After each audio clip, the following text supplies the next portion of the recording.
దేవుని సంబంధం అంటే మార్గములో ప్రయాణించేవారు దేవుని చిత్తానుసారంగా బ్రతకడానికే ఇష్టపడతారు. ఏమైనా జరగని, ఎలాగైనా ఉన్నాయి, నా ప్రభు కొరకు నేను నిలబడితే చాలు. వాళ్ళు ఎక్కడున్నా దేవుని నామాన్ని గనపరుస్తారు, ఎక్కడున్నా దేవుణ్ణి స్తుతిస్తారు, ఆరాధిస్తారు. ఏ ప్లేస్లో ఉన్నా దేవుణ్ణి గనపరుస్తారు. ఇది లేడీస్ దంట. అందులో ఒక ఆమె మ్యాచ్ లో విన్ అయ్యారు వాళ్ళు. ఆమె యేసుక్రీస్తు ప్రభు దయ వలన నేను ఇందులో విన్ అయ్యాను అని కొన్ని లక్షల మంది చూస్తుండగా చెప్పింది. ప్రభువుని విడిచిపెట్టిందా? అంటే ప్రభువుని ఇంట్లోనూ కనపరచడం కష్టమైపోతుంది, వీధిలో కనపరచడం కష్టమైపోతుంది. ఎందుకంటే ఎటు వెళ్తే ఏది మన మీద దాడి చేస్తుందన్న భయం మనకుంది. లక్షల మందిలో యేసుక్రీస్తు ప్రభు దయ వలన నేను ఇది ఆడగలిగాను, ప్రభువే నాకు సహాయం చేశాడని లక్షల మందిలో చెప్పి దేవుణ్ణి కనపరిచిందంటే అద్భుతం కాదు. విడిచిపెట్టిందా?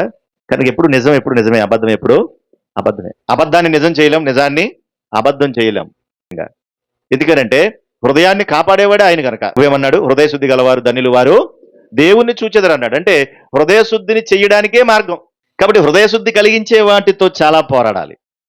దేవుణ్ణి మనం కడగడం ఏంటి? మనం కడగలేం దేవుణ్ణి మనం కడగలేం. ఒకవేళ దేవుణ్ణి మనం కడుగుతున్నాము అని అంటే దేవుడికి కూడా ఏమొచ్చేసింది? లోపల పాపం వచ్చేసింది కదా, కల్మషం వచ్చేసింది కదా.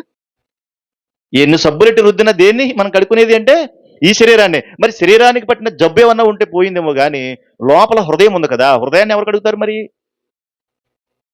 అది మార్గం. హృదయాన్ని కడిగేదే మార్గం. ఆ మార్గంలో ప్రయాణించడానికే నువ్వేం చేయాలంటే పోరాడాలన్నాడు.